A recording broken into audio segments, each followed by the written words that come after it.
and ye shall know the truth, and the truth shall make you free. This is Irreverent, Faith and Current Affairs.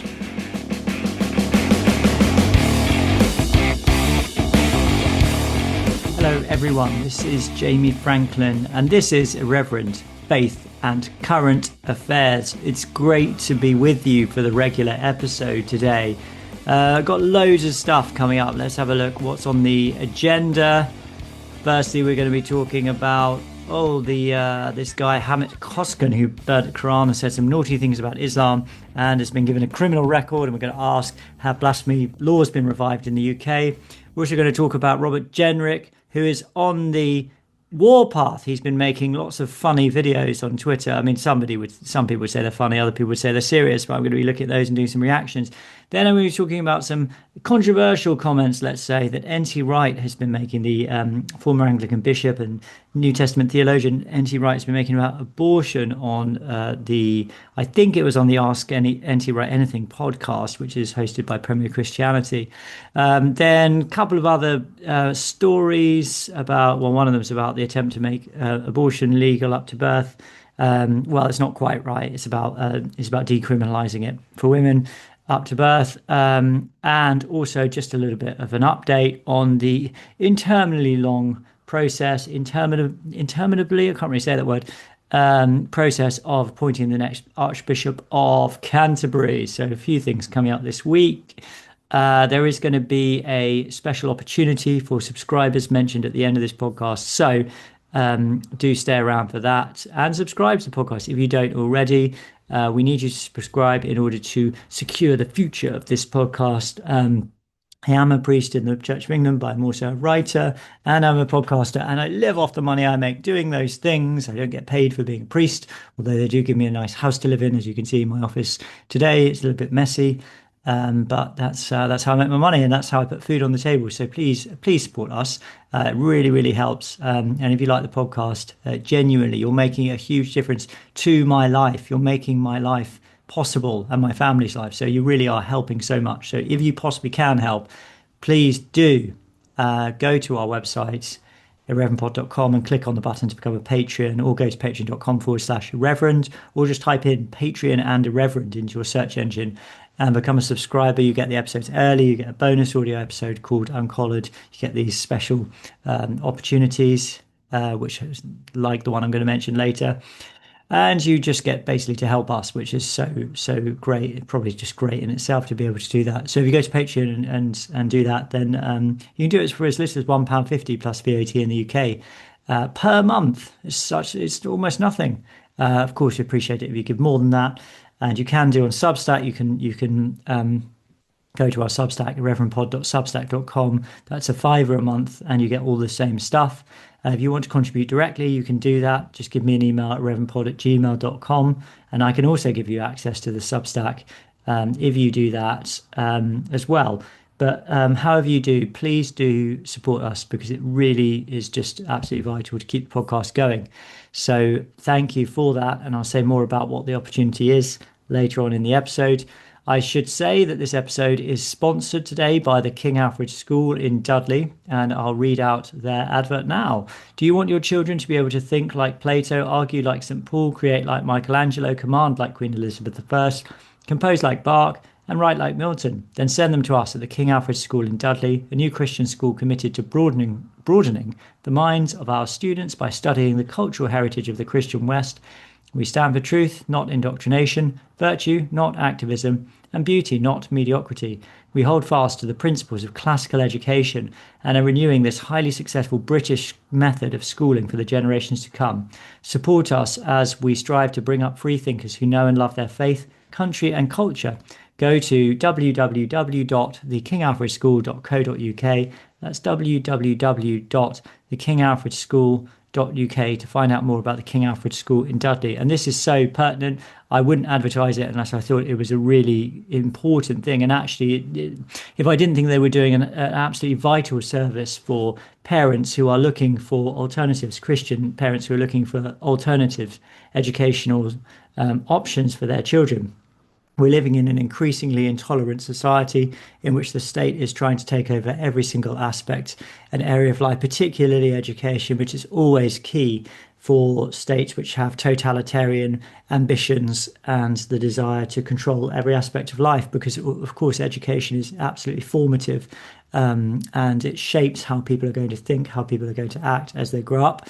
So the state wants to take control of our children. That's what the schools bill is all about. It's using extreme examples of abuse of children to justify encroaching upon the freedom of parents to educate their children in the way that they want to, in the way that they think is right. And classical Christian schools may provide a long-term solution for parents for whom homeschooling and other forms of education are not going to be possible. Maybe it's not possible financially. Maybe it's that you just feel that you don't have the capacity to do it.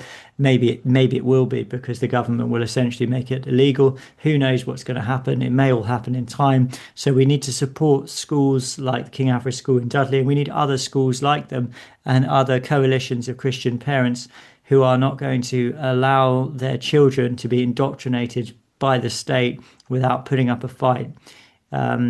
We need to do this, friends. We really do, because the education of our children is so important. It's not just about teaching them to read and write, although that is important. It's about shaping them in the Christian worldview. And there are forces out there that oppose that and want that not to happen. And so we have to do what we can to ensure that it does for the next generation. So that's why places like the King's School are so important. That's why we must support them, for those reasons.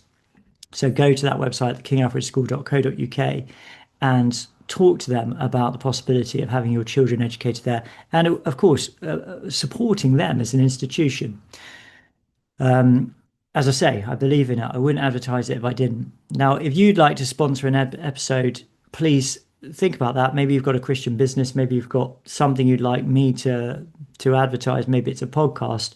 Send me an email at reverendpod@gmail.com, and I will, if I think it's a good thing, then I will consider it, and we can have you as a sponsor.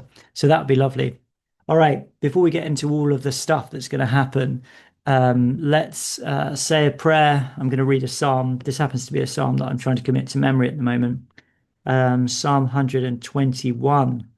Regardless of what you are going through, listener, in your life as a Christian, this psalm encourages us to lift our gaze, lift our eyes to the Lord, to remember that he's always with us, that he'll strengthen us, that he'll help us, that he'll give us what we need as we travel through our lives, as we face various difficulties, things that may hurt us, things that may cause us to be anxious. Let's say the Lord's Prayer, and then we're going to read together Psalm 121. Let us pray. Our Father, which art in heaven, hallowed be thy name. Thy kingdom come, thy will be done in earth as it is in heaven. Give us this day our daily bread. Forgive us our trespasses, as we forgive them that trespass against us. And lead us not into temptation, but deliver us from evil. For thine is the kingdom, the power, and the glory, forever and ever. Amen. Psalm 121 from the Book of Common Prayer, translation. I will lift up mine eyes unto the hills, from whence cometh my help. My help cometh even from the Lord, who hath made heaven and earth. He will not suffer thy foot to be moved, and he that keepeth thee will not sleep. Behold, he that keepeth Israel shall neither slumber nor sleep. The Lord himself is thy keeper. The Lord is thy defence upon thy right hand, so that the sun shall not burn thee by day, neither the moon by night. The Lord shall preserve thee from all evil. Yea, it is even he that shall keep thy soul. The Lord shall preserve thy going out and thy coming in from this time forth forevermore. Whatever's going on in our lives, friends, whatever we're worried about in the world, we can always bring it back to this, that the Lord shall preserve thy going out and thy coming in from this time forevermore, regardless of what happens. The government may intrude upon our family lives. We may have difficulty and anxiety about the state of our country, the state of our community. And I'm not saying that this means that we should practice quietism, that we shouldn't be involved, that we shouldn't care or anything like that. But ultimately that we have a hope and that we have a peace that goes beyond all of these things, that transcends all of these things. And that is the peace of Christ that comes to us through our relationship with God. So there's a little reflection for you. Now, I'm going to start with the NT Wright thing, partly because it's humorous at the beginning, but then also because I think it will engage my interest and I'll do a better show as a result of it. So basically, it does concern these comments that NT Wright has made as a result, as a result of being on the this Premier Christian podcast, which is called Ask NT Wright Anything, and the comments are about abortion. But while I was researching this, I was researching, I was actually just on Twitter, actually called X now. I found this video. It's tweeted out by Jamie Banbrick, who's I've been on his show before, and he wrote, "No one, absolutely no one, NT Wright and Francis Collins, and then there's a video of NT Wright with Francis Collins singing a song about Genesis, and presumably by that tweet, Jamie means no one asked for this." And I have to say, it is the weirdest thing I've ever seen. I've got no understanding of the context. So maybe if somebody knows, they can tell me why there's a split screen video of the New Testament theologian and former Anglican bishop NT Wright and Francis Collins. I know Francis Collins is a Christian, but he's got very, very tight ties with Fauci and the US scientific establishment. He was one of the main voices who was involved in pushing the COVID vaccine in an extremely aggressive way. And he was also involved, I'm pretty sure he was involved in that email exchange where he said that the people who were advocating for the Great Barrington Declaration needed to be involved in a swift takedown. I think it was like a swift and brutal takedown or something like that. Probably not the exact words, but something along those lines. And anyway, so he was very much involved in that. And there have been many other people have suggested that he's done some other questionable things. I won't go into all of them now, but it's a bit weird how these two are sort of together. Obviously, NT Wright himself very, very strongly pushed the vaccine, and he used his position as a Christian bishop and priest to suggest that it was ethically incumbent upon Christians to take the vaccine and so on and so forth. My friend Ben Schiffone, who's been on the show, talks about this in his book, A House Divided, how many prominent Christian leaders were doing this. The Archbishop of Canterbury did it as well, of course, and that this was actually quite an abusive way. It was a spiritually abusive way of approaching the situation with COVID, and I agree with that. I think NT Wright really let himself down. The other thing I'd say about this is, let's listen to the song first, and then maybe I'll say a couple of other things about NT Wright. So here we go. This is called the Genesis song. So they're both standing up. Oh gosh, they're both standing up and playing the guitar. I can't get it to go to the beginning. I'm going to have to refresh the page. Okay, here we go. This is it. Genesis, earth and heaven in a cosmic kiss. Evolution must have been like this, so I believe in Genesis. Okay, so there we go. So that's the first thing there. So there's a theological claim that believing in Genesis, or that believing in evolution is the same thing as believing in Genesis, or that they're related in some way. Obviously, kind of six-day creationists and those who would question the evolutionary paradigm would not like that. So now it's Colin's turn to sing, I think. Shaping creatures from the dust and clay, double helix in the Milky Way. Oh, Genesis meant DNA. How he made it all 14 billion years ago. Wisdom, grace and love, for he spoke and it was so. criticising. Well, that's the end. That wasn't very good. What is the point? Obviously, they're using Paul McCartney's song Yesterday, performed by the Beatles, as a basis for the tune. Don't they have anything better to do with their time? That's kind of what I think about that. Nice little bit of harmony there in the chorus. Yeah, anyway, so let's talk about the more serious stuff. So NT Wright, and we're going to play it out in a minute, said some things about abortion. Now, I have to say I haven't watched the full clip yet because I wanted to respond to it on the show. I only watched a bit of it, and I saw some people's tweets, and I saw Matt Walsh has made a video about it. In general, I've always had a really positive opinion of NT Wright, with the caveats I've already mentioned in recent years. You know, his theology or his biblical studies books were some of the first sort of more academic things I read when I was sort of getting into the study of theology.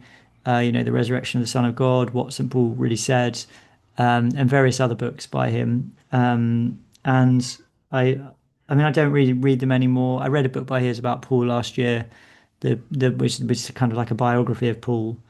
But I sort of felt like I kind of had enough, because he's the kind of writer where I think, this is going to sound a bit harsh, but I sort of feel like I'm reading the same thing over and over again, and they're very long books. But anyway, that's not to say that he's not a great biblical theologian in that way, and somebody who's really important in all sorts of ways.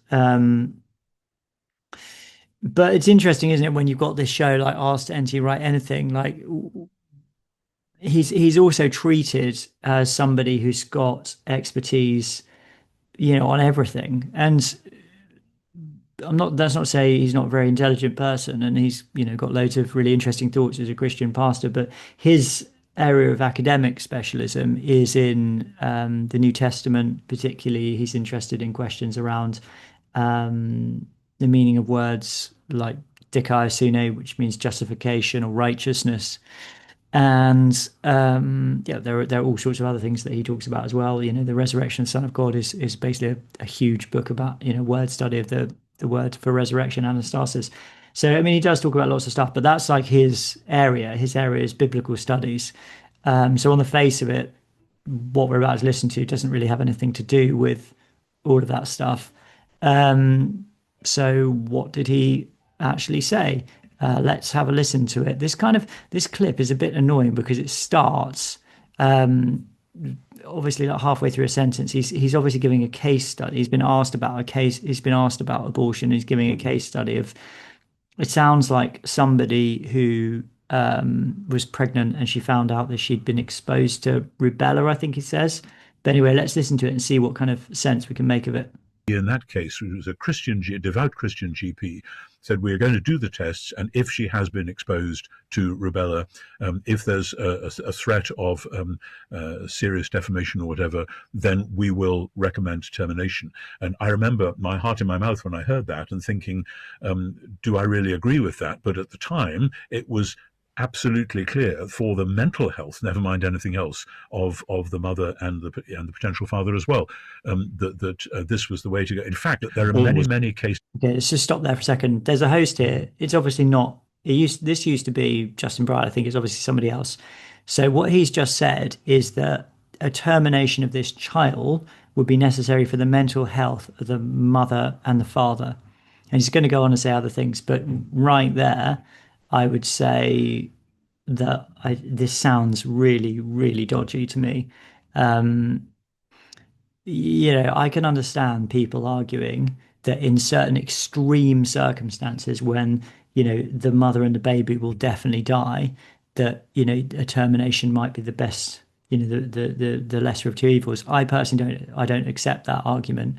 But that's not what he's saying at all. He's saying that for the mental health of the father, a termination, which is the killing of a baby, might be acceptable. Let's just wind back a bit. I remember my heart in my mouth when I heard that and thinking, do I really agree with that? But at the time, it was absolutely clear for the mental health, never mind anything else, of the mother and the potential father as well, that this was the way to go. In fact, there are many cases where it is about the mother's health versus the health of the child or whatever.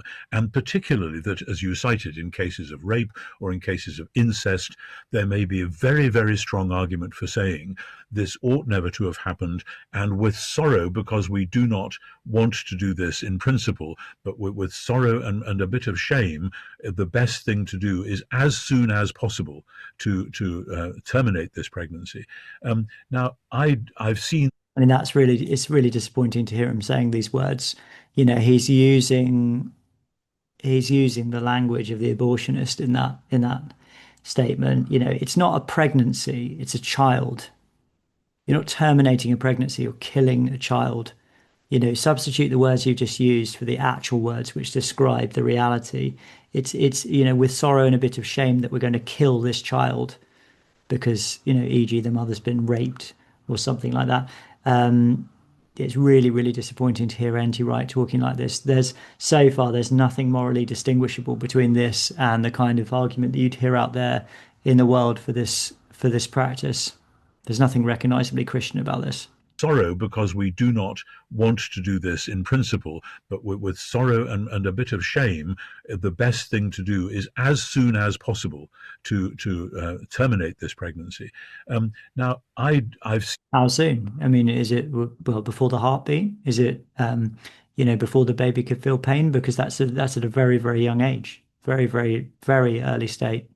Seen the debates. I've read books about the debates as to at what point it's okay or at what point it becomes not okay. And I know that in my own country, people have pushed for the legislation to be allowed to say right up to the moment before the woman is ready to give birth, that if they decide for whatever reason on an abortion, then that's okay. And that I find not only wrong but repulsive, because if you wait till the child's been born and then say, well, we didn't really want a girl this time, so we'll just get rid of her, then that would be a criminal act, and quite rightly so. That would be murder, and it would be a pagan thing. This is something we must never forget, that in the ancient world, people regularly, when they had a child they didn't want, especially if it was a girl, in principle. It's just cut that out. But he was gonna talk about the exposure of infants then.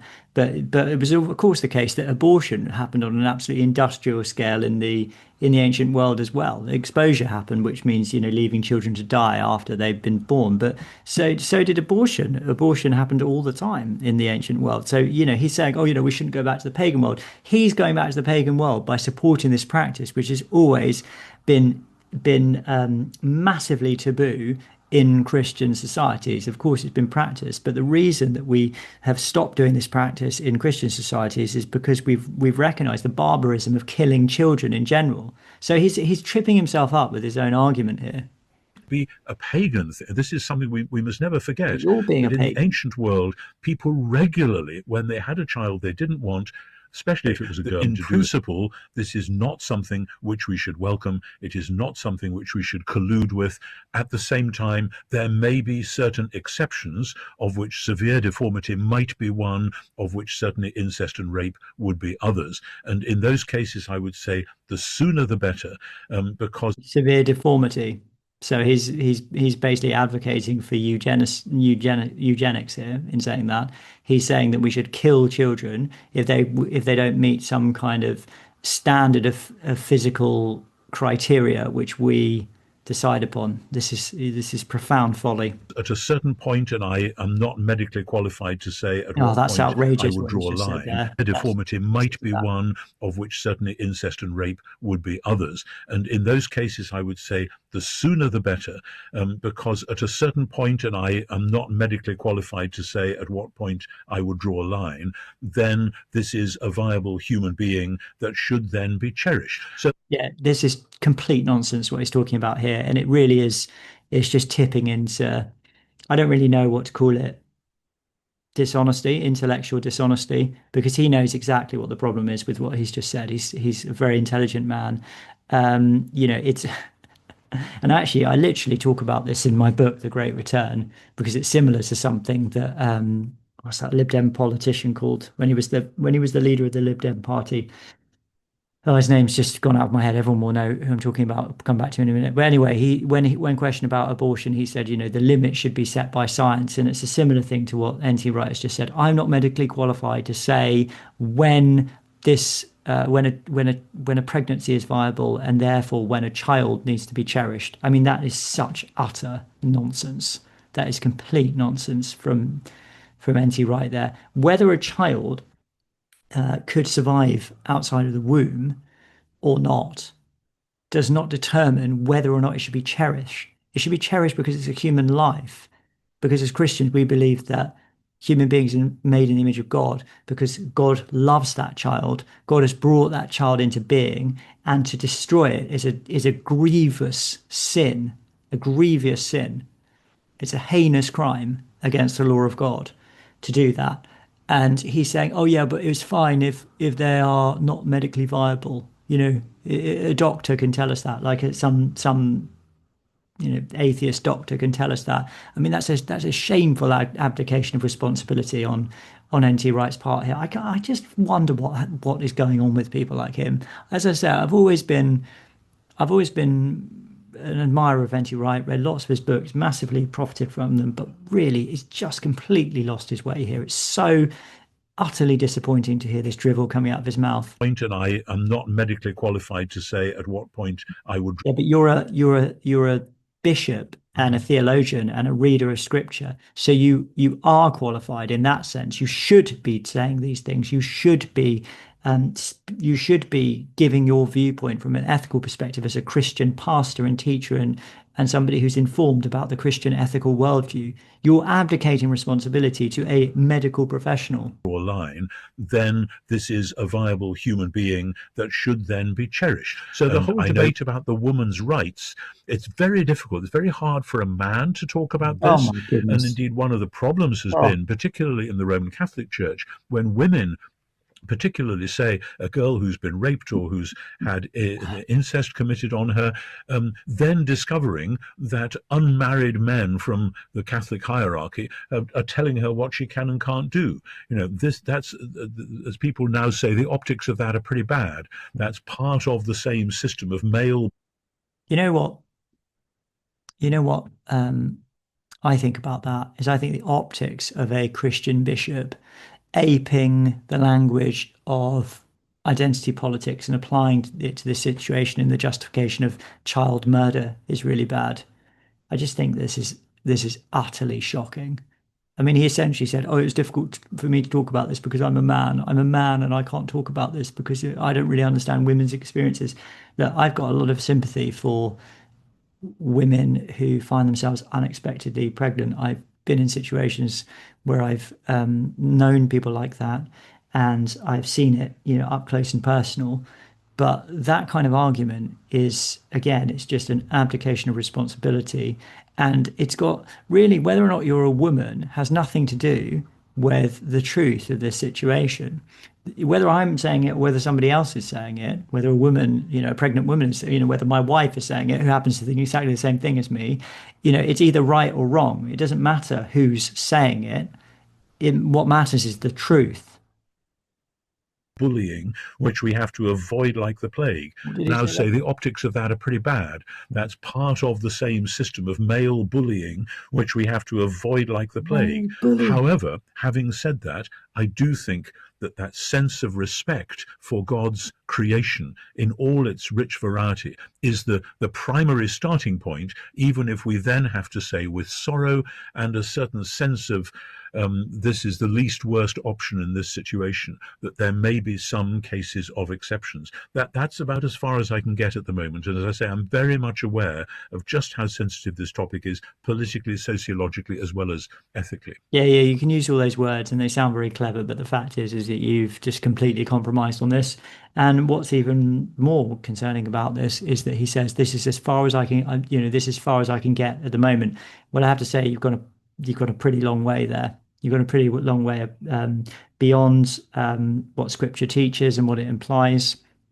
He'll be familiar with the word brephos, which is used to describe children in the womb and children in general in the New Testament. The New Testament doesn't make any distinction between children that have been born and children in the womb linguistically. The Christian tradition has always taught that abortion is a grievous sin from the Didache onwards. This notion that there's a time at which babies are basically fair game for the abortionist is, so it's something that the Christian tradition has never incorporated into itself, and rightly so. And I would say as well, we say, well, we start with the sense of whatever he said. We start with the sense that this child in the womb is, innocent and vulnerable and needs our protection and is made in the image of God, and so on. But really, if we think it's going to affect the mental health of the mother or the father, then maybe we might abort it, or maybe if it's deformed in some way, that we might kill it as well for that reason. I just ask NT Wright, do you think that parents' mental health are never affected by their children? Do you think it's not, I can hear my kids outside screaming now, maybe my wife's mental health is being affected. We don't kill our children, do we? We show love and consideration to them and sacrifice ourselves for them. Similarly, do we kill children that are deformed, when they come out of the womb? Why would you not kill a child that's deformed at 6 months or 7 months or something like that? You'd kill them at 1 month because he says, we have to do it as soon as possible because otherwise they might become viable. I mean, this whole argument is unbelievable, really. There's, also the other thing that occurs to me to say about this is there's no talk of the Bible here at all for a biblical theologian. Literally, in this clip, he hasn't mentioned the Bible once. There's no theology. There's nothing. It's just the language of identity politics, and what else? The ostensible justification being that we need to be compassionate to the mother. The child's. He didn't even give a justification for aborting a child that's been. That's deformed or that's a product of incest or rape. There was no justification given for any of those things. I think they're all wrong. By the way, I think they're all unambiguously wrong and evil and wicked, and they're all part of the same system of child murder and killing, which our society is increasingly obsessed with. I think he's completely and utterly wrong about all of this, and I don't think I heard a single word there which I agreed with. I think there have been 1.1 million views of this video on the protestor Twitter account. Highly edited, says somebody, and then he says highly in context. Watch the linked full video if you're not convinced. I might watch the whole thing at some point, but I don't. You can't. I mean, he said what he said there. You can hear exactly what he's saying throughout the whole thing. Yeah, somebody says, I now have a new perspective on NT Wright. That's good. There we are. Somebody says there are not nearly as many cases as they're pretending there is. In fact, all told, it's a very small minority of cases. Of course it is. It's the thin end of the wedge to justify the millions of abortions that we undertake in this country and elsewhere every single year. It's terrible. Really terrible. What a shame. NT Wright. No longer a credible voice in the Christian world, I'm afraid. So anyway, there's that. Let's move on now to talk about another couple of things. So there are claims that blasphemy laws have been revived in the UK after a man was convicted after UK courts convicted a man for burning a Koran. Robert Jenrick, who I'll talk about in a minute, says he has no confidence in two-tier Keir to defend the rights of the public to criticise all religions. So what did this man, Hamit Coskun, do? He set fire to a copy of the Koran, and then he was convicted of a racially aggravated public order offence. He shouted, F Islam. This is while he was burning the Quran. He shouted, F Islam, and Islam is a religion of terrorism, while holding the religious text above his head during a protest on February 13th. It doesn't actually say it in this article here, but it was outside I think it was it the Turkish consulate or something like that, where there were obviously going to be Muslims coming in and out, which is a principal plank of the defence of this conviction. The 50-year-old, who was violently attacked by a passerby during the demonstration in London, went on trial last week accused of an offence under the Public Order Act.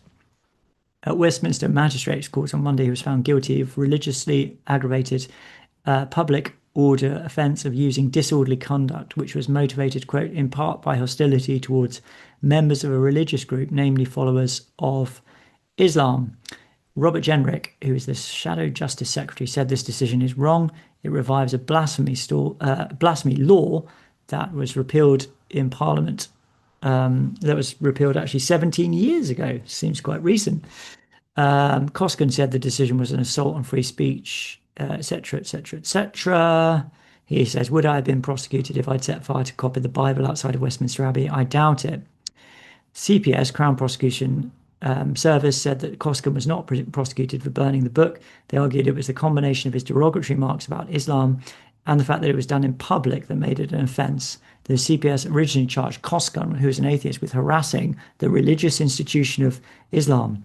However, the charge was later amended after free speech campaigners took up his cause and argued he was essentially being accused of blasphemy. Well, it's hard to argue. It's hard to argue anything else if he was being accused of harassing the religious institution of Islam. I mean, that's obviously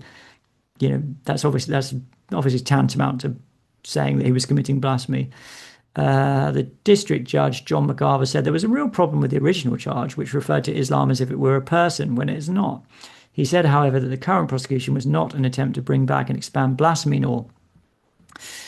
A decision needs to be made as to whether your conduct was simply or exercising a right to protest and freedom of speech, or whether your behaviour crossed a line into criminal conduct. His barrister, Katie Thorne, said that the amended charges against him effectively criminalised any burning of a religious book and was tantamount to blasphemy laws. It is effectively chilling the rights of citizens to criticise religion. Yeah, that's true. I mean, in a way, that's an easy thing to say, isn't it? It's actually chilling the rights of citizens to criticise Islam, because as Coskun pointed out above, the same thing wouldn't have happened if he'd burnt the Bible. What would have happened? Probably nothing. Would Christians have attacked him? I think it's really unlikely that they would have done. And it's interesting to consider the reasons why Christians might not have attacked him. You might have some Christians coming up to him. They might have even got angry with him. But I don't think they'd have attacked him. I think that's unlikely. And he certainly would have been arrested and convicted of all these things. The judge said, you believe Islam is an ideology which encourages its followers to violence, paedophilia, and a disregard for the rights of non-believers. You don't distinguish between the two. So the ideology and the people who hold the ideology. I find you have a deep-seated hatred of Islam and its followers. This is based on your experiences in Turkey and the experiences of your family. He said, the judge, your actions in burning the Koran, where you did, were highly provocative, and your actions were accompanied by bad language, in some cases directed towards the religion, and were motivated at least in part by hatred of followers of the religion. Now, look, friends, I'm not an expert in the law, but it does seem to me to be quite strange to say that his actions were done in public when presumably he has the sort of legal right to protest. I mean, surely protests are always done in public. I mean, what would be the point of protesting at home, burning a Quran in private? Not sure. Accompanied by bad language. Is it illegal to use bad language in public? I'm not sure. It was directed towards the religion. Is that illegal? They were motivated at least in part by hatred of followers of the religion. So we can't hate people now. Hating people is illegal. I'm not saying hating people is a good thing at all, but should it really be should it be the role of a judge to determine what's in the heart of this man, or indeed what's in any of our hearts? We're always a mixture of hates and loves, aren't we? So he's paying a fine of £240. Obviously, that's affordable, but I guess it's about the principle. He's now in hiding, had to flee his home country of Turkey 2.5 years ago to escape persecution. He argued he was protesting against the Islamist government of Turkish President Recep Tayyip Erdogan, or Recep, I don't know how to pronounce his first name. Philip McGee for the CPS said he's being prosecuted for his disorderly behaviour in public. Nothing about the prosecution of this defendant for his words and actions has any impact on the ability of anyone to make any trenchant criticism of religion. Really? That doesn't really sound true, does it? Then there's some responses from the National Secular Society and the Free Speech Union. The FSU said, this is deeply disappointing. Everyone should be able to exercise their rights to protest peacefully and to freedom of expression, regardless of how offensive or upsetting it may be. The Free Speech Union and the National Secular Society intend to appeal this verdict and keep on appealing it until it's overturned. If that means it's taking it all the way to the European Court of Human Rights, we will do so. Yeah, okay. I'd like to leave the ECHR personally. Religious tolerance is an important British value, but it doesn't require non-believers to respect the blasphemy code of believers. On the contrary, it requires people of faith to tolerate those who criticize and protest against their religion, just as their values and beliefs are tolerated. Now, I'm going to say something here which might be somewhat controversial. I'm not saying that we should necessarily bring back blasphemy laws, but I think that this is an inherent problem within the sort of secularist worldview or mindset. I combined two words, mindset and worldview there, and made mind view. So let's go with mind view. The secular mind view, right? What is it? It's that we all just have to get along, and the public square is essentially a neutral place where there's freedom of speech and where there's freedom to protest and freedom to manifest your religion and so on and so forth. But what happens when you have a religion like Islam, which, all right, there might be some liberal Muslims who would agree with what I've just said about secularism, but let's face it, most of them don't. And actually that secular viewpoint is completely inimical to the Islamic worldview. Muslims don't think like that. They don't believe in a neutral, public, secular space where we can all just, manifest our religion in a marketplace of ideas. They don't believe in that at all. They believe in Islam. And Islam is not separate from politics. Islam and politics they're intertwined with each other. They're the same thing. They're all part of the same worldview, mind view. So Islam comes in, and Muslims don't want a secular society. They want a society. As I say, there are some more liberal Muslims who do, but generally speaking, Islam doesn't want this. Islam wants Islam. They want everyone to be Muslims. They want the laws of the country where they live to reflect the law of Islam. Okay. Now I'm not being outrageous in saying this. This is just a matter of fact. This is a matter of empirical fact. Look at countries where Islam is the dominant religion and where there are Islamic governments or Islamic rulers, whether they're monarchies or whatever they are. That's just the way it is. So you've got the secular society that's saying, "Oh, no, we can all be together. We can all just coexist." But what about when the Muslims don't want to do that? What about if Islam actually says, "No, well, we'd like Sharia law, we'd like Sharia courts, and we'd like that to actually be not just reflective of our little sort of ghettos, but we want that everywhere." And the problem for the secular mind view is that it has to sort of deny this as even a possibility. Like this, that will never happen, or even they don't even think about the question. They just don't think about it. Oh yeah, whatever, But look at the changing demographics in our nation, and you'll see that there is one group that is growing extremely quickly, one demographic which is growing extremely quickly, regardless of where the immigration is coming from, and that group is Muslims and Islam. Now, I don't have the studies here in front of me. Again, I write about this in my book, but if it carries on like this, the proportion of people who are Muslims in Britain will increase. And if that increases to a certain extent, who knows what it is, who knows what the tipping point is, but they will be a cultural, societal and political majority at some point if it carries on in this way. And the country will start to reflect that. And we have a democracy, but the democracy will reflect that as well, because Muslims will vote for Muslim candidates or Muslim sympathetic candidates, and more of this stuff will happen, and then the country will eventually become Islamicized. So that's the problem here, is that the secular liberal mind view is opening the door for, well, it just has an open door for any other kind of ideology that might want to come in and dominate. So this is why it doesn't work. It just doesn't work. And Islam, the challenge of Islam proves this. Now, what would work is if we thought about ourselves as a Christian nation and we defended Christianity. Now, that would involve all sorts of things. I think it would necessarily entail a far more stringent immigration policy, for one thing. But the other thing that it would entail is having laws around what is and is not permissible in public vis-a-vis protests and, all of this sorts of things. So, and I have to say, I haven't thought all of this through completely, but I think what I would say is that I think that there should be some kind of form of restriction of the of blasphemy from a Christian perspective. So I'm not saying I think people should be prosecuted. I'm not saying I think people should be fined even, or certainly not incarcerated. But if somebody were burning a Bible in the street, I think they should be stopped. I think that should be stopped. I don't think that kind of thing should be tolerated in a Christian society. And I'm not necessarily saying we have a Christian society, but in my sort of ideal society, I don't think that should be allowed.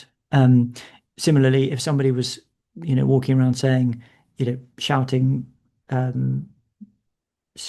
things which were, abusive about Christ, saying F Jesus Christ or something, I think they should be moved on, and I think they should be stopped from doing that. I don't know if that amounts to a blasphemy law, but I certainly think that there are certain things like that that shouldn't be tolerated in public in a Christian society. Would I promote the same sort of thing, in a Christian society, let's say for minorities like Muslims or Hindus? Yeah, I might do, actually, just in the name of like common decency or something like that. I'm not really sure. I'm not sure. But I do think that in that society that Christianity should be privileged in that sense, insofar as I think that the Bible should be respected and upheld, that the name of God and Christ should be honored and not blasphemed. And I think in certain circumstances it would be a good thing for the police or whoever in a Christian state to stop certain things happening in public which were blasphemous in that sense. So maybe that sounds extreme, but it would actually be, say 70 years ago, I think it would probably have been quite a mild view. Anyway, let me know what you think about all of this. irreverendpod@gmail.com.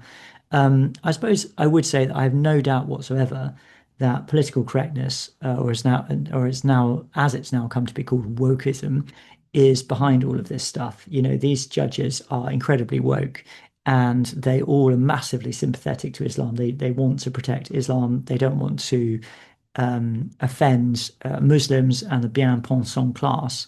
And so they are responding out of an ideologically motivated worldview. I know this for a fact. I can't say how I know it, but I do. And I think everyone who's inside the legal profession who is au fait with what these people are like know this as well. So there's no sense in which this is impartial justice, And it's not, to be honest, I've read this and I've heard audio clips. It's not even clear really what the exact crime is that he's being charged with. Offending people, hating people, burning a book, being provocative, causing disorder. I mean, that's a funny one, isn't it? Because he was attacked. So, in a sort of world which was right way up, you wouldn't have him being accused of causing public disorder because somebody attacked him. That's like one of my children going up to the other one because he's making a noise and punching him in the face, and me siding with the one who punched him in the face. It's like, actually it's the one who committed the aggressive act who's in the wrong, not the person who provoked it. It's not up to the police to say, oh, you don't provoke anyone. It's up to the police to say, we shouldn't have people just wandering up to people and attacking them for whatever reason. Anyway, let me know what you think about this. Have blasphemy laws been revised in the UK? Who knows? I'm going to write a note for myself with a question mark. Blasphemy laws, irreverendpod@gmail.com. Send me an email. All right, should we listen to some of Jenrick on the warpath? Now, Robert Jenrick, I always want to call him Rupert Jenrick. I don't know why. It's probably because my second son is called Rupert. But yeah, Robert Jenrick, he's the shadow Justice Secretary, and he's back. He wants to clear up the tube, first of all. So let's listen to the one about the tube. Oh, that's NT Wright again. Don't want to go back all through that kind of stuff. Now, Jenrick has been making some videos. Now, I suppose it's sort of common knowledge that Jenrick, he almost became the Conservative Party leader. I think he would have been a lot better than Kemi Badenoch personally.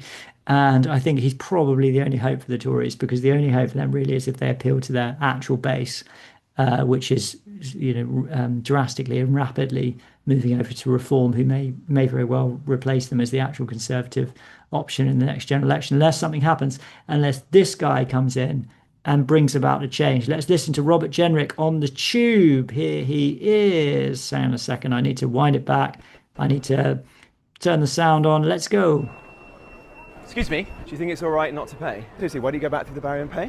Do you want to go back and pay like everybody else? Do you think it's all right not to pay? Why don't you go back and pay? You can say off as much as you want, but everyone else has to pay. He's wearing a check shirt with a t-shirt underneath. To be honest with you, I used to be many years ago, I used to be in the charismatic evangelical scene in the so-called New Frontiers movement of churches. I don't know why I said so-called, that is what they're called. But they used to dress and speak a bit like this guy. What, are you carrying a knife, you say? Nearly 1 in 25 people using London's public transport aren't paying for it. So there's 8 officers down there, but 1 minute away, that gate's wide open.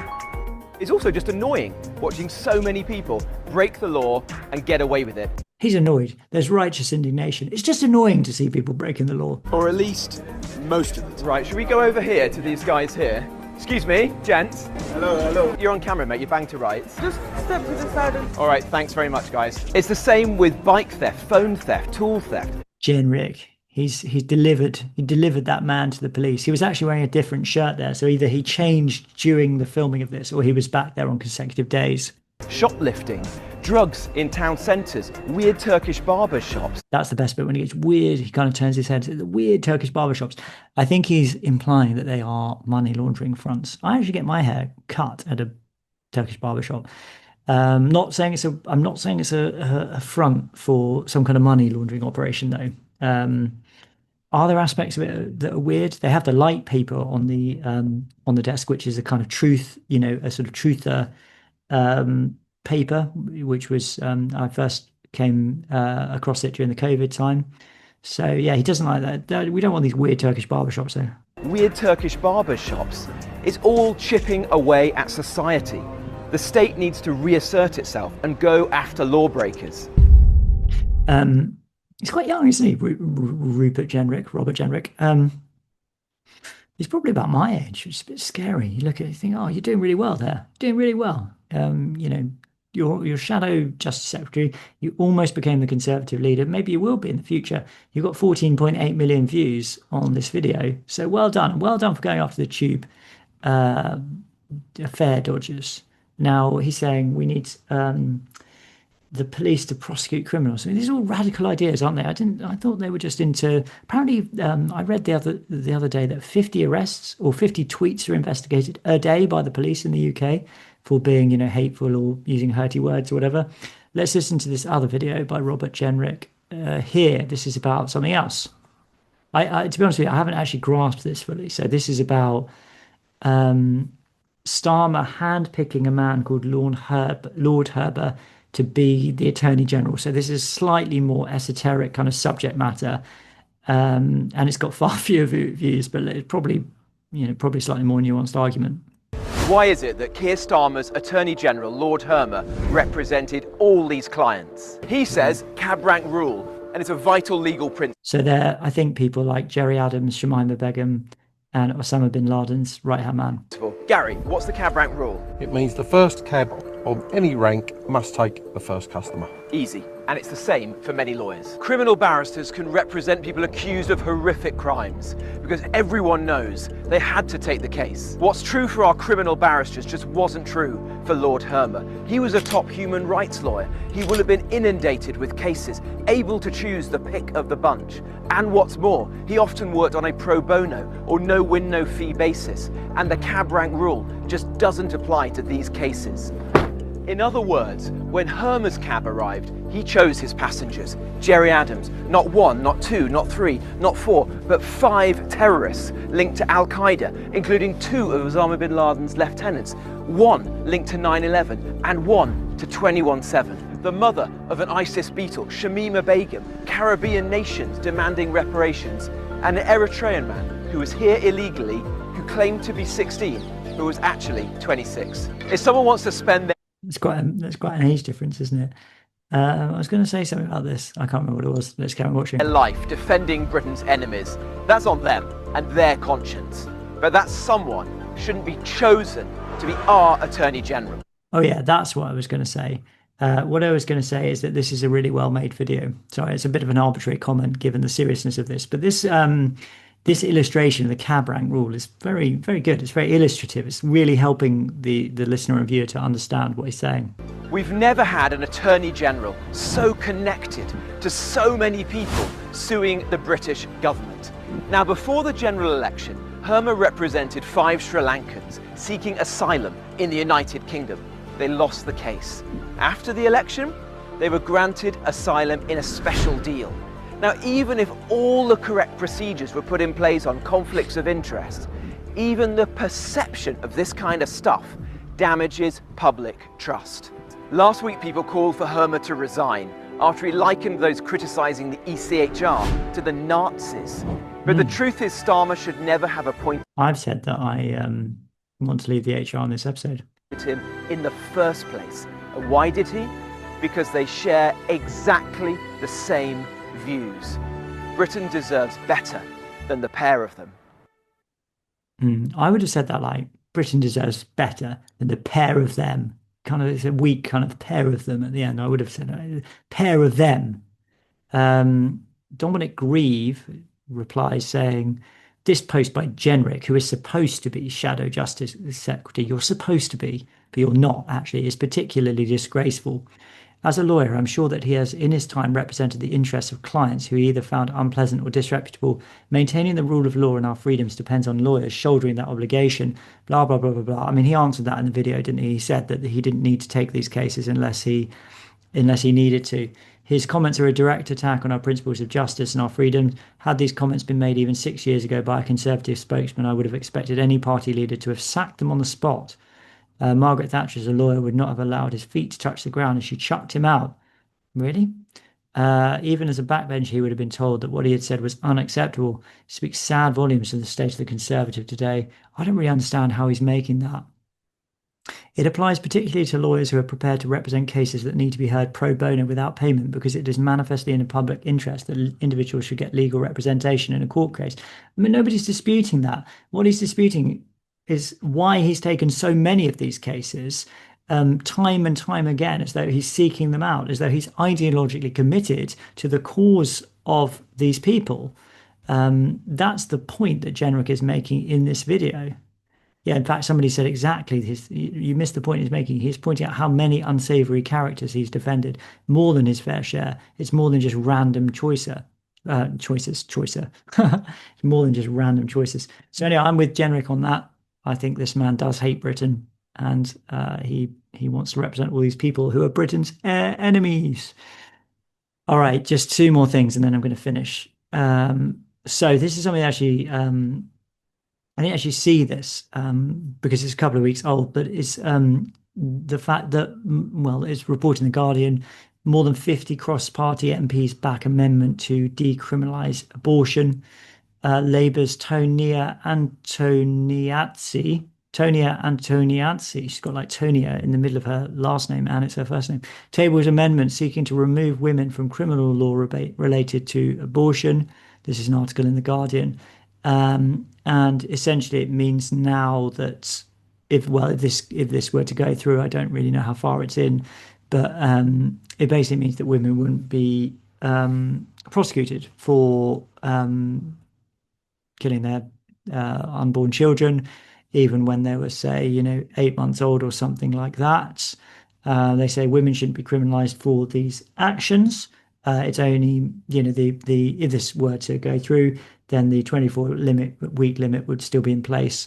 So it would be illegal to, for a doctor to carry out something like this, say at 30 weeks or 35 weeks, but it wouldn't be a criminal offence on the part of the woman, which is quite a strange position to be in. So in what scenario, just sort of thinking this through, in what scenario would you have a woman, say she was 30 or 35 weeks pregnant? What does she do? She goes to a backdoor abortion clinic, or she carries out the abortion herself, and that's not illegal. It would only be illegal for it to happen in a NHS hospital. It seems quite strange. I got somebody forwarded me an email from Right to Life UK from Catherine Robinson. It says that this is the biggest threat to unborn children since the Abortion Act of 1967. The change to the law would apply throughout all 9 months of pregnancy and would not exclude sex-selective abortions, or it wouldn't exclude any kind of reason for aborting, would it? This would likely lead to a tragic rise in the number of babies' lives being ended through late-term abortions carried out at home. Right now, pro-abortion campaigners are flooding MPs' inboxes, urging them to back this extreme change. So, yeah, it's a strange one, isn't it? And then presumably what will happen is that if this goes through, then people will point out the sort of incongruence in essentially home abortions at, say, 35 weeks being legal, whereas it wouldn't be legal to do that in an NHS hospital, and they'll be pushed to further liberalise abortion laws. So that's it's obviously, I mean, I don't have to tell you what I think about it. It's obvious what's going on. It's obvious what it is. Another story: Canterbury representatives on the Crown nomination committee to choose next Archbishop announced, which essentially means that, how long ago was it that Justin Welby resigned? Now we know. We don't know who it's going to be, of course, who's going to be the Archbishop of Canterbury, unlike the Roman Catholics who chose their new pope very, very quickly. But we do know now who is going to actually be part of the group that is going to choose the Archbishop of Canterbury. So this does reflect some progress. Tom, of course, on the episode last week said it would be better if we just left the see vacant for ages because we could do better with, we do better without an Archbishop of Canterbury. That's his view. Not saying whether I agree with it one way or the other. Who are these final three members of the Crown Nominations Committee? Commercial lawyer David Berry, a former county councillor Sally Ann Marks, and the area dean of Eastbridge, Canon Estella Last, have been elected from the Diocese of Canterbury's vacancy and C committee. I mean, maybe this is normal, but they just all seem like, quite normal people to me. Area dean of Eastbridge, an area dean, somebody who sort of helps, as a sort of principal point of contact in a deanery, which is a kind of small unit. I'm in one here in, the city of Winchester, for example, which can't have, it's not like 12 churches or maybe slightly more, I don't know. Canon Last has ministered in the diocese since her ordination to the priesthood in 2014, etc., etc. She was a former chairman of Surrey County Council, representing the Conservative Party, so she's a Conservative. Anyway, the three will be joining 14 others, including representatives from the General Synod, the Anglican Communion, and the House of Bishops. For previous Archbishop of Canterbury, there were 6 representatives from the Diocese of Canterbury and 1 from the Anglican Communion. This was that's the global communion of Anglican churches. This was changed in 2022, increasing the communion representation to 5 and reducing the number drawn from the vacancy in C committee. Elections in the diocese had to be rerun several times, and so on and so forth. This is all quite boring. So now we know who's going to be on the committee. It's all been chosen, and now all they need to do is they need to select somebody who is going to lead the Anglican Communion into the ways of truth, and we'll see whether that's going to happen or not. Christian truth, of course, the truth of Christ. We need them to lead us in that direction.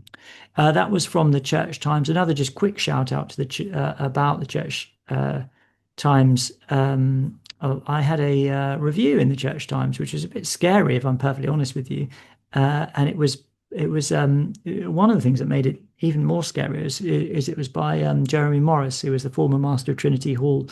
And he is an academic and a writer. He's a very great intellect. I'm actually reading his book about 1-volume history of the Church of England and People's Church at the moment by sheer coincidence. And so I don't actually, to be honest with you, I don't want to go into it again because it makes me feel kind of, vulnerable. Maybe that's a bit pathetic, but The Great Return, Why Only Restoration of Christianity Can Save Western Civilization by Jamie Franklin. The headline on it is, "This argument does not need so much polemic," says Jeremy Morris. And indeed, the review does end on a kind of quite a downer. Basically it says, lots of it is well done. He actually says, at one point he says, he sort of summarizes what I do, and he says it's brilliantly done. But then he says, that I to succumb to a kind of Nietzschean hermeneutics of suspicion, that my criticism is relentless, that it applies to everyone indiscriminately. And he particularly didn't like the fact that I included climate change and COVID-19 in my ostensible polemic. And I understand from a sort of an establishment point of view why he might say that. And certainly if this was an academic text, it wouldn't be allowed to, that kind of thing wouldn't be allowed to stand, because you're not allowed to criticize these things in the academy. But the reason I did it, and I stand by it, is because the criticism of climate change and COVID-19 is necessary in order to make the point that that we're facing an attempted technocratic, totalitarian, globalist takeover, and you might say, well, maybe that's not the greatest threat we face, or maybe it's not very realistic that will actually happen, but it's undeniable that this represents a threat to the civilized world. And I think we absolutely saw that really, really clearly during COVID. It became apparent to many of us for the first time during COVID. And I personally think that climate change is largely a manifestation of the same thing, because it's another one of these situations where you have this apparent global problem, which we're told we must accept because, again, ostensibly every single scientist and every reasonable person and everyone who knows anything knows that this is all true and that it's completely unquestionable, and that therefore we have to change our lives in these kind of radical ways. We have to impoverish ourselves, and we have to give all our rights over to national and supranational governments and quasi-governmental organizations and so on and so forth. I think it's all predicated on lies. Personally, I think it's all lies. I don't believe that COVID was anywhere near as serious as we were told it was. I think that the response to it was insane, and I think it's damaged the lives of millions of people, killed millions of people probably. I think that the response in terms of everything that happened subsequently, I'm not even going to say what it was because I don't want my videos to be taken down, was deeply, deeply wrong for all sorts of reasons. And I think it was the face of something revealing itself, probably revealing itself too much, because many people saw it for what it was. And as I say, I think climate change is just the same thing. I think it's nonsense. I think, watch Climate, The Cold Truth, that great film that's available to watch everywhere. But for just, powerful takedown of the arguments, there are many books that could be cited here as well. But just watch that video if you're unsure about it. It's all, well, what do I want to say without being cancelled? Anthropomorphic. Climate change is not real, and there's nothing we can do about it anyway, even if it is. And there's no evidence that that there's an increase in extreme weather patterns relative to history in the world. It's just assumed that whenever there's a heavy rain or a hot day, it's something to do with climate change. But this is all confirmation bias. Anyway, I don't need to go into all of this now. You can just watch this, and if that makes me some kind of intellectual undesirable, yeah, I don't really care, to be honest with you. It does. I don't care. I should be free to think what I like and to say what I like about these things. As should everyone, because ultimately these are matters of intellectual opinion, intellectual and political opinion, which are licit in an ostensibly free society. So I don't care if I'm outside of the Overton window. The Overton window has already shifted massively on COVID, and I'm sure it will more and more as the truth about what happened becomes more and more apparent to more and more people in the establishment position, will inevitably shift to reflect that. And then those of us who were in the extreme position will be seen to be more reasonable. because we were being reasonable. And the thing about climate change, I'm sure more and more people are going to wake up to that as well, as the agenda manifests itself. So it's in the book for a reason, and I don't regret it. But I'm really grateful to Jeremy Morris for his kind words and also for his critique, of course. I met him once. He's a really, really nice man. And I'm glad that he took the time to read the book. And I'm amazed. In some ways, I'm just amazed that, this is going to sound funny, but in some ways, I'm just amazed that he did, or he would, or that anyone in the establishment would, and take it seriously, seriously enough to read and review it. So in that sense, I'm grateful to him for being intellectually open enough to engage with what I've written there. He makes it sound like it's a real downer, like, he said, oh, it's like, being, I can't remember exactly, but he makes it sound like, oh, I'm just hammering on people and just being like relentlessly and mercilessly critical all the time. I really didn't feel like that when I was writing that book. And I think it's a positive promotion of the Christian worldview, the Christian mind view. But who knows? Maybe it is a bit negative. Don't know. Anyway, you can find it, and you can read it for yourself. Please buy it. The Great Return: Why Only a Restoration of Christianity Can Save Western Civilization, published by Hodder and Stoughton, available on Amazon and everywhere. Eden Books, just everywhere. I've even seen it in a few bookshops, which has been incredibly gratifying. Anyway, there we are. Okay, so now I just want to say thank you very much. I'm going to pray and finish the episode in a moment. And I want to once again just plug the podcast in terms of becoming a subscriber and supporting us. Now, please don't switch off to this. This is a really, really important message. In order for this podcast to continue, in order for it to function, we really need people to support it. I do have the occasional advert, as I did earlier, but really this is supported by you, the listener and viewer. You make this possible. If you like this podcast, if you listen to this podcast every week, I put it out for free. It takes a lot of time to prepare it and to record it. And I really do try my best. Tom and Daniel do as well. So if you like this, if you listen to it and you're not currently subscribing, please can I ask you to subscribe to this podcast? I really mean it. I will never put the main episode behind a paywall. But if you are listening to this every week and you don't subscribe, please subscribe. It's so easy to do. Go to patreon.com/reverend and you can subscribe for £1.50 plus VAT in the UK per month. That's pennies a week. But it really makes a difference. And I really ask you to just do that now, if possible. If you're at home, just find your card and your computer and go online, patreon.com/reverend, and become a subscriber today, or go to, if you prefer, irreverendpod.substack.com and do the same thing, where it's a £5 a month, which is still not really very much money. And you get the Uncollared audio podcast, which is a special extra podcast where we talk about all sorts of things, interact with our listeners. You get the episodes early, and you get extra episodes. I put out an extra full-length episode this week with Christine Padgham. We had another one with Jared Brock, who's an author Daniel interviewed last week. There were sorts of extra things if you subscribe. So please go to patreon.com/reverend. Please go to reverendpod.substack.com. If you'd like to donate to the pod in another way, please email me at reverendpod@gmail.com and I can let you know how to do that. You can also buy us a coffee. Go on our website, reverendpod.com, and click on the big yellow button and buy us a coffee. But please do support us. Another way you can support me specifically is by signing up to my Substack, jamiefranklin.substack.com. My Substack is called Good Things, and I write about all sorts of things, devotional things, books I'm reading, things I'm learning, things I'm enjoying, personal updates from me, and just all sorts of things on there. But people who subscribe seem to really like it. I think you'll like it as well. So you can go to my blog, jamiefranklin.substack.com, and sign up there and support me in that way. And again, that's a £5 a month to support me. So please do consider doing one of those things.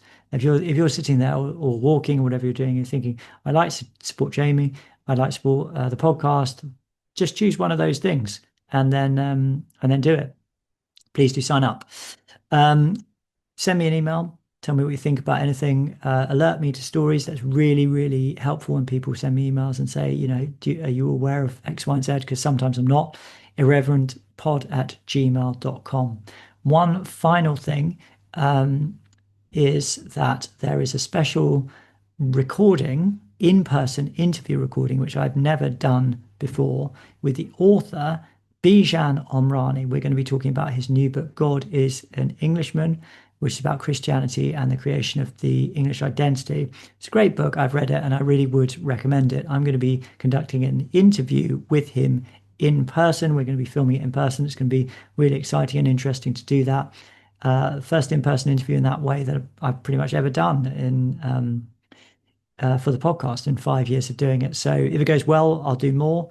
I'd like to do more, but we just have to see, is it going to work and is it going to be good? Hope it will. But I'm inviting subscribers to come along and to actually be present at that interview. This is a special invitation for subscribers only. It's a thank you to people who do subscribe. And we'll be having opportunities for Q&A during the recording, and there'll be drinks and things afterwards. So an opportunity to talk to Bijan and talk to me and other subscribers who are going to be there. So if you'd like to do that, again, please sign up to the podcast to support us. And then you can join us at our special events, which I'm not going to tell you where it is or how to sign up, because you have to subscribe in order to get that information. But hopefully that will whet your appetite. So there's a lot for subscribers. Anyway, that's the end now. I hope you've been motivated to subscribe. And whether you subscribe or not, I hope you've enjoyed the podcast. I hope it's been helpful in some way.